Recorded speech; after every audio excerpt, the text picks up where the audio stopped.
it's okay to be ambitious, but you have to go for it and you have to give it your all because wala yung pagiging ambisyoso mo kung wala ka namang gawa. Hello there mga kakaps ko! Welcome back to my YouTube channel. This is Nika, your Tita 18 right here. And yes mga kakaps ko, we are being fed daily.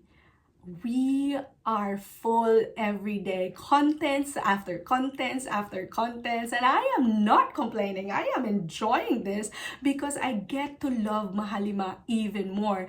They deserve all my time, my effort, and especially my money because they never get tired of giving us masterpieces, and they never shy away from sharing what happened behind the scenes after we have seen all of these masterpieces, especially this Simula at Wakas, especially the behind the scene of Damn. So really mga kakaps ko, give all of your love to our Mahalima, give all of your love to Onesie Entertainment because their dedication and their love for music and art is top notch.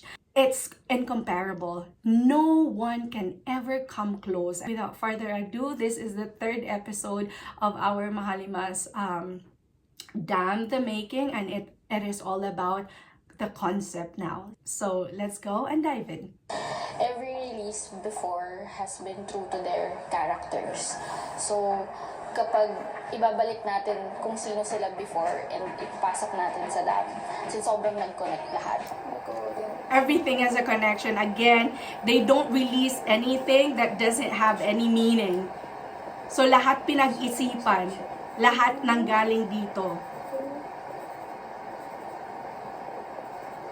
Basically, Damn is Pablo's dream. Literally Pablo's dream. Oh, Pablo's Ang taas ng vision. pressure, lahat kami ganado to really perform. Gusto namin ng mahabang planning. Gusto Luis namin Anthony Duran, shout out, creative producer and photographer. Iana Chris Forbes, creative director and executive producer. You guys are unmatched as well. You guys, the best, and God bless you more. pulidong planning and may time for the artistry to grow. And pinagbigyan tayo. And pinagbigyan talaga. Sobrang grateful kami doon. And yung amount of creative freedom, natatranslate ko ng maayos in terms of the logos, in terms of the look, the colors. Kasi yung songwriting na mismo na ilalatag niya sa akin. And sobrang na-appreciate namin yun as artists kasi we get to see the intention behind the music. Yes. Natatranslate namin dun sa visual that pinoproduce namin ngayon for them. Let's make sure everything connects.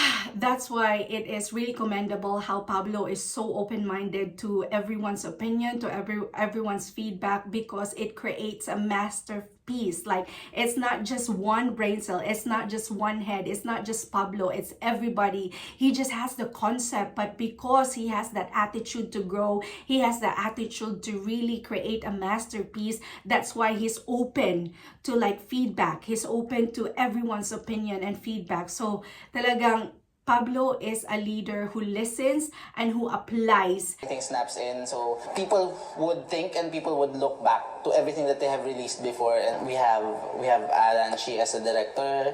Who's been working with them? Has been working with them since what? Since what? Actually, since the trailer of Ikalawang Yugto. So it's been Alan Shi. So Alan Shi, Carlo, it's been the same team. That's why it feels like home. One of the challenges pa was sa creative direction part was the wardrobe.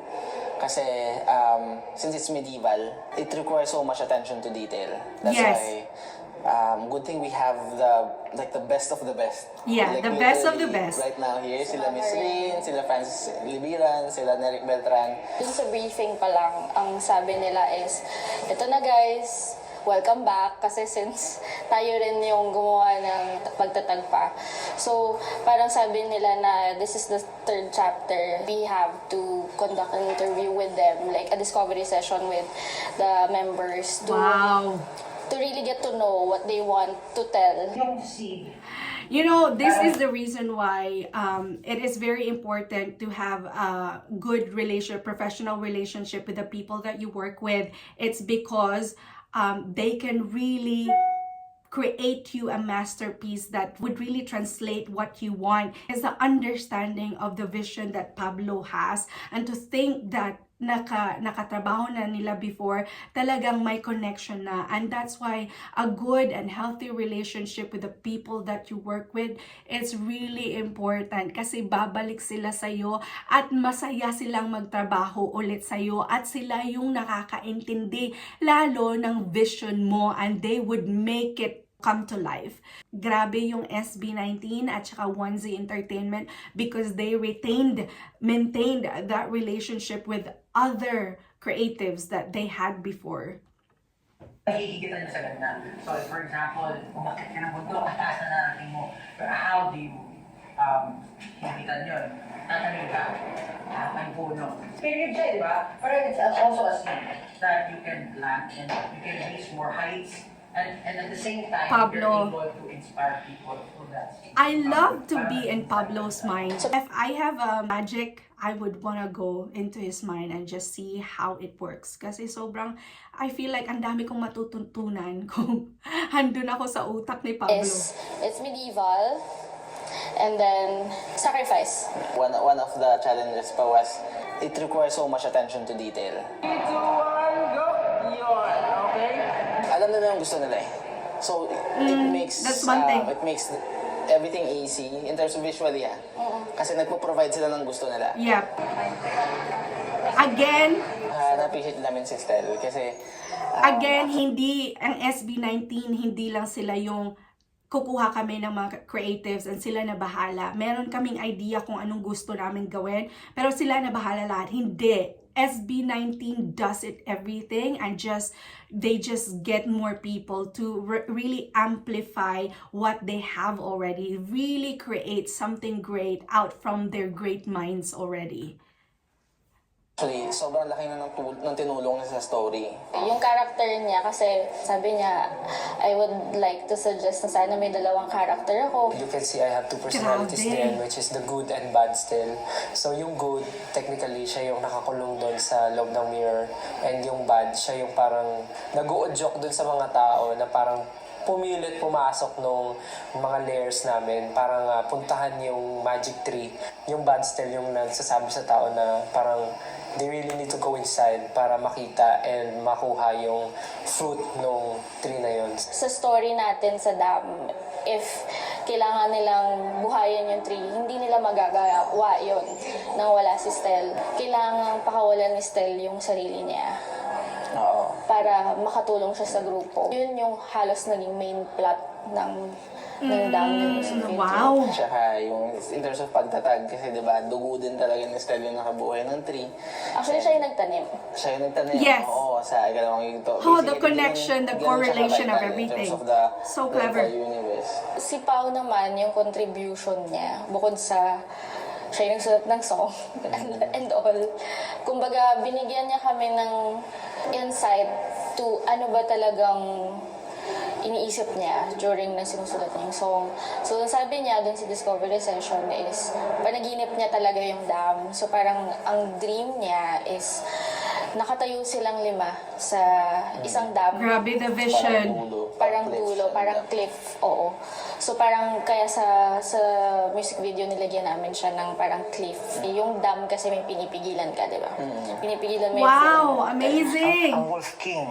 It has multiple meaning talaga yung dam. The brain of Pablo is just mesmerizing and fascinating actually. Pakadami niya ng digmaang Pogi ni Pablo Labanan. talaga dito.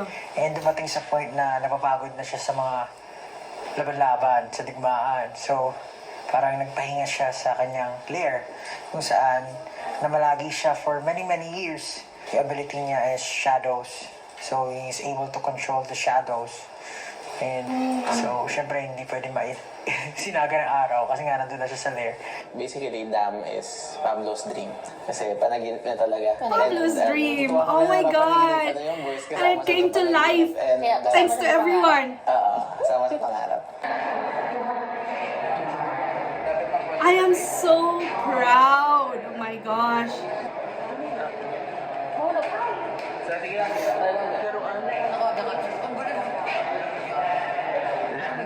And lahat dapat approve nila, lahat dadaan sa kanila.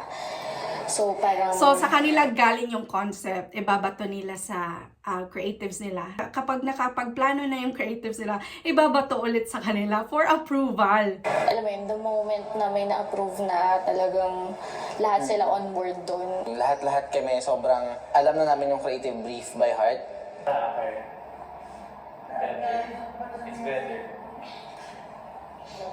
Wow!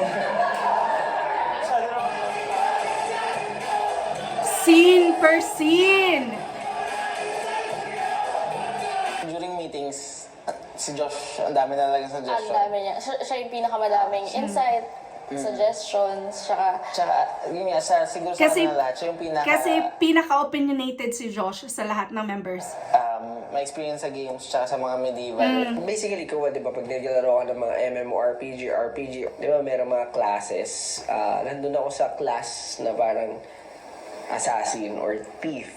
So gusto niya lang may power siya. Nagkataon din na may powers ako kasi sabi ko gusto ko na may powers ako. And for this time, I wanted to be lightning. Matagal ko na kasi kung magkakaroon ako ng powers, is siguro yung lightning.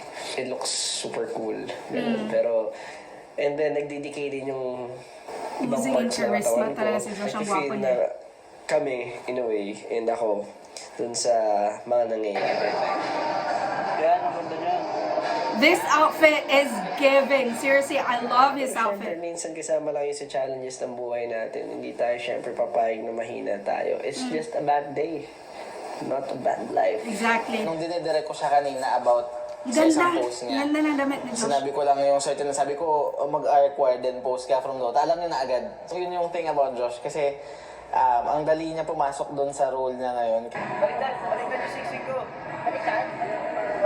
The characterization, talagang galon lang oh. Tapos sa meetings din naman, usually kasi si Ken, ang dal-dal niya talaga. Wow! Tapos siya yung tumatayo. Tapos parang sabi niya, alam ko yan, alam ko yung reference niya, alam ko yung ganyan. Yung character ko Guys, let's admire the beauty. Let's admire the beauty of my manok. The eyes, the eyebrows. Ah!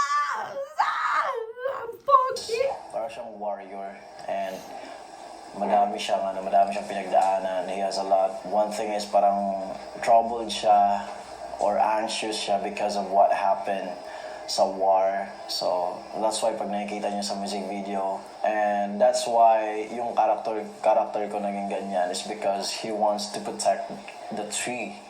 And of course, yun yung goal ng group. Ready? 3, 2, 1.